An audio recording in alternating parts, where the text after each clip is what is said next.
Hi friends, మనం చేసే recipe టమాటా omelette. అది ఎగ్తో వేసినట్టే ఉంటుంది.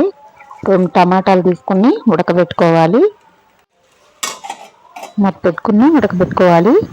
ఒక ఉల్లిపాయ, 2 పచ్చిమిరపకాయలు, కొంచెం కొత్తిమీర, ఉల్లికాడలు తీసుకున్నా. ఉల్లికాడలు లేకపోయినా పర్వాలేదు, ఉంటే వేసుకోండి, లేకపోతే లేదు.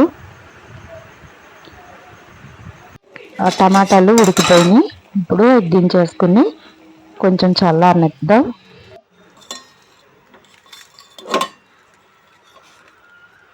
అది తీసేసుకుని ప్లేట్లో పెట్టేసుకుని చల్లారనివ్వాలి. బాగా చల్లారిన తర్వాత దాని మీద తోలు తీసేసుకోవాలి.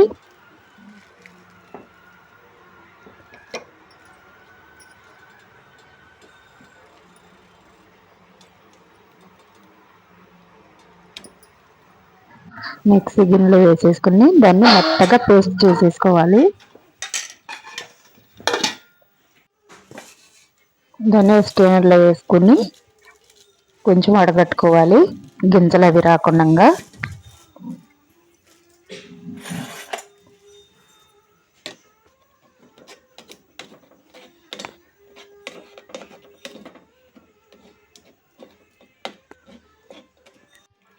వడకెట్టేసిన తర్వాత చిక్కగా గుజ్జు వచ్చింది కదా, దాంట్లో ఉల్లిపాయలు, పచ్చిమిరపకాయలు, ఉల్లికాడలు, కొత్తిమీర వేసుకోవాలి.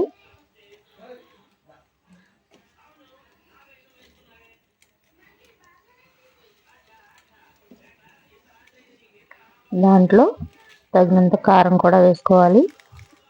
1 స్పూన్ కారం వేసుకున్నా, కొంచెం సాల్ట్, కొద్దిగా సోడా ఉప్పు, 4 స్పూన్లు శనగపిండి వేసుకున్నా. దాన్ని మొత్తం కలుపుకోవాలి.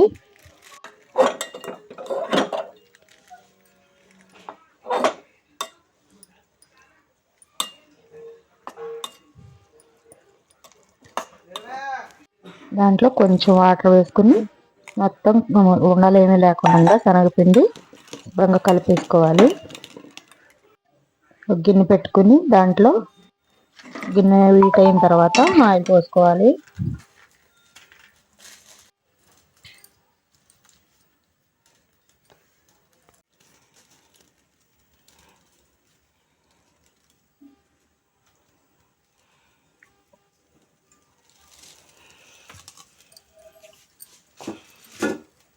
కలిపి పెట్టుకున్న మిశ్రమం కూడా దాంట్లో వేసేసుకోవాలి.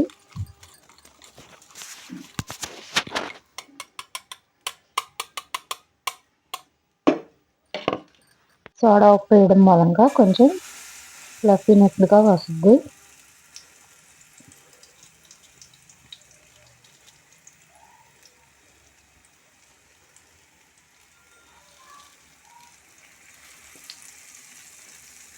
దీని మీద ఒక మూత పెట్టేసుకొని సిమ్లో పెట్టుకుని కాల్చుకోవాలి.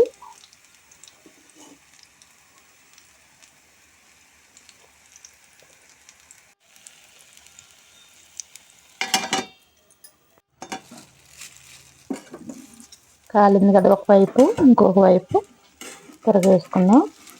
నిదానంగా చుట్టూ తిప్పేసుకుని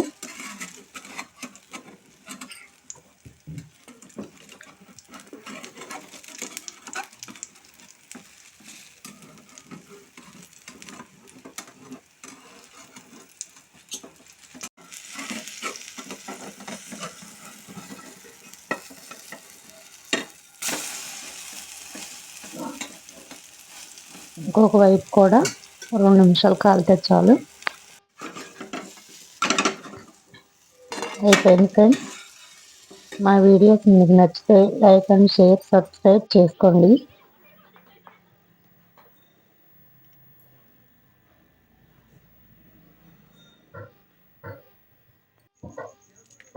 చాలా స్మూత్గా మన కోడిగుడ్డు ఆమ్లెట్ లాగానే ఉంటుంది. ట్రై చేసి చూడండి ఫ్రెండ్స్.